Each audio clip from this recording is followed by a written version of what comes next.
Bab 935. Hutan Roh Binatang. Munculnya hawa dingin itu seketika membentuk sebuah jembatan es di atas langit, sedangkan hawa-hawa dingin di barisan terdepan berubah menjadi puluhan ribu jarum es, membuat hati orang-orang merinding. Jarum-jarum itu menyerang ke arah Erikin. Erikin menunggangi Phoenix-nya, tidak berhenti menghindar. Bersamaan dengan itu juga melepaskan Reiki agar bisa dijadikan pelindung.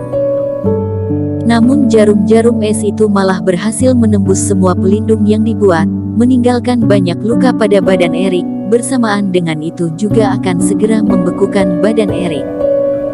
Jurus api biru dalam tubuh meluap, tatapan mata Erikin mendingin, terus-menerus menangkis kekuatan itu.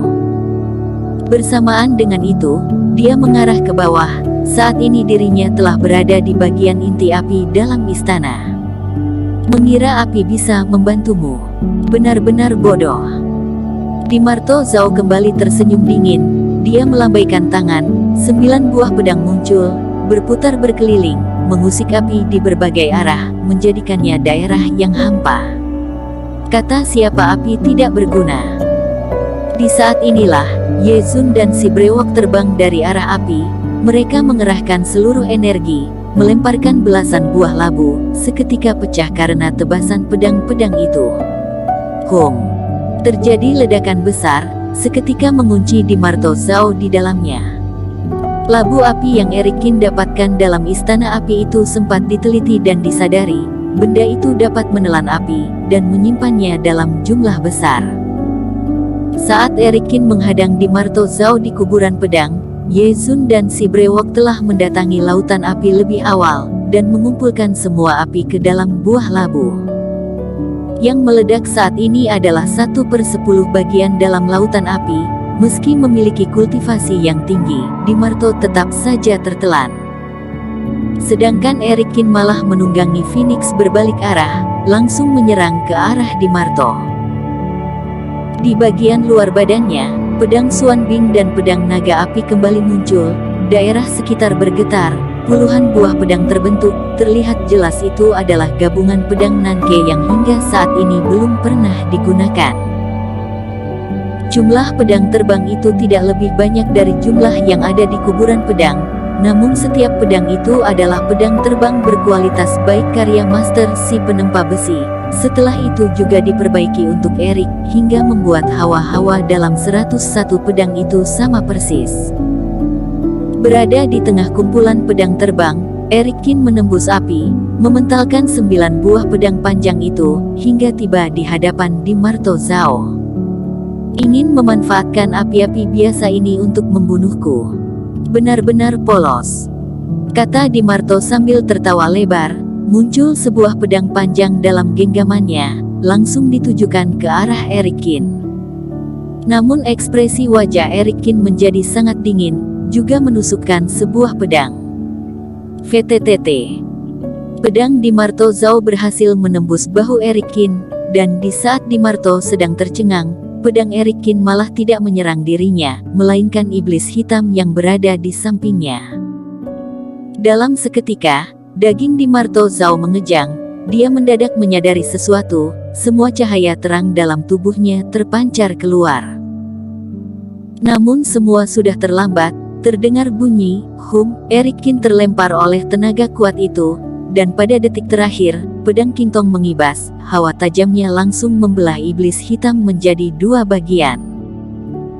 Sejak awal Erikin tidak berencana membunuh Dimarto Zhao. Seiring bertambahnya 8 bintang pada tubuh Dimarto, untuk sementara dirinya sama sekali tidak mungkin mengalahkan dia. Tetapi jika iblis itu senantiasa hidup, keberadaan dirinya akan terungkap dengan sangat mudah. Oleh karena itu tujuan utama Erikin adalah menghabisi iblis itu terlebih dahulu. Setelah selesai, tanpa banyak ragu, Erikin pun memanfaatkan tenaga dorong itu untuk terbang ke atas, kembali menunggangi badan Phoenix. Ye Zun dan si brewok juga ikut terbang, ketiganya bekerja sama dengan sangat baik, pergi sambil membentuk sebuah pelangi indah. Ingin pergi ya, mimpi saja kamu. Dimarto Zhao menggigit gigi, mendorong pergi semua api di sekeliling, lalu melompat ke atas kilin, mulai mengejar lagi. Keduanya menunggangi monster suci dengan kecepatan yang sangat tinggi, dalam sekejap mata sudah menghilang di ujung langit. VTTT. Di atas Phoenix, Erikin tidak mampu menahan darah yang keluar dari mulut, terlihat sebuah lubang berdarah pada bahunya, darah mengalir keluar tanpa henti, terlihat sangat memilukan. Sambil mengendalikan arah terbangnya Phoenix, Erikin menelan banyak pil mujarab, demi memulihkan kultivasi, dan menyembuhkan luka. Erikin, kecepatan kilin itu sepertinya jauh lebih cepat dari Phoenix ini. Menoleh melihat Dimarto yang kian mendekat, Ye Zun merasa sedikit cemas. Bagaimana jika aku turunkan saja kalian berdua? Lagi pula iblis itu sudah mati, sekalipun berhasil mengumpulkan darah kalian, dia tetap tidak bisa menangkap kalian, kata Erikin sambil tersenyum pahit. Jangan bercanda kamu, sudah sepakat sehidup semati, apakah kamu berencana membuat kami berdua berkhianat? Setelah mendengarnya, si brewok merasa sangat kesal. Erikin, kamu jangan omong kosong, kamu selalu sangat berhati-hati dalam mengerjakan apapun, cepat beritahu kami apa rencanamu, kata Ye Zun dengan tak berdaya. Rencana memang ada, tetapi belum pasti bisa terus bertahan hidup atau tidak. Intinya aku harus menunggangi Phoenix dengan fokus. Kalian berdua pikirkan cara untuk menghambat Dimarto Zhao, kata Erikin. Setelah itu langsung mengirimkan Reiki ke dalam tubuh Phoenix, agar menambah kecepatannya. Bagaimana cara kami menghambat dia? Ye Zun merasa kebingungan.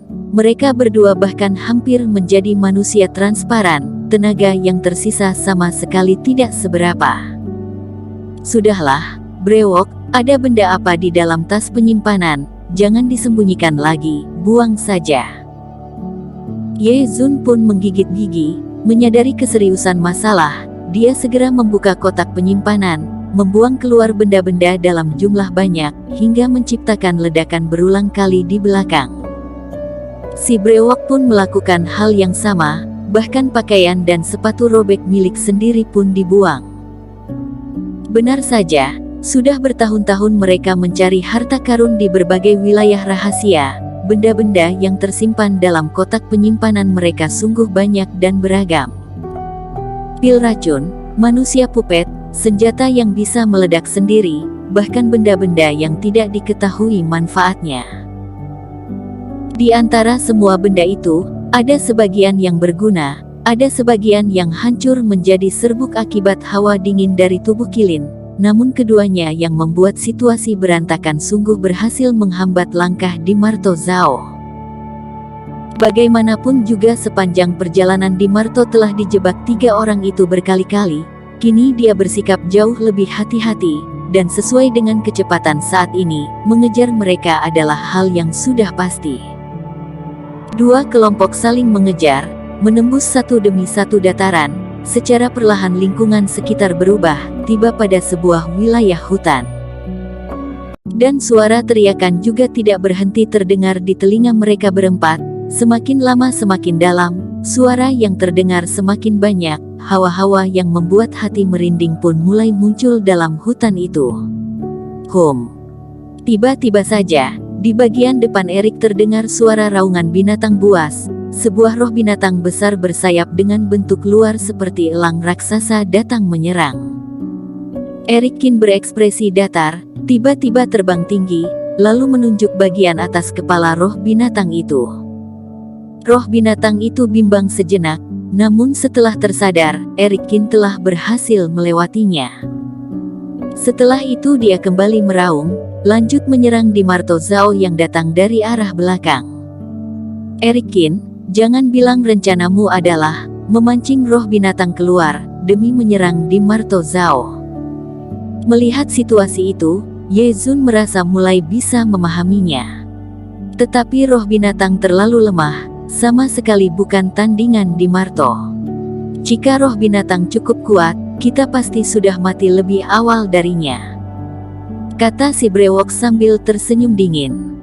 Mati di tangan roh binatang tentu lebih baik daripada mati di tangan Dimarto. kata Erik sambil tersenyum, lagi pula kita tidak semudah itu kita mati. Selesai berkata, dia pun mengendalikan Phoenix perlahan semakin turun. Saat ini mereka sudah tiba pada bagian dalam hutan, roh binatang di mana-mana. Jika terus bergerak turun, mungkin saja mereka akan benar-benar dikepung hingga mati. Tiba di dalam hutan, roh binatang yang tinggal di daratan juga menyadarinya, lalu meraung sambil datang menyerang. Bersambung. Terima kasih telah menonton video ini sampai akhir. Jangan lupa subscribe dan nantikan kisah episode selanjutnya hanya di Novel Story. Salam.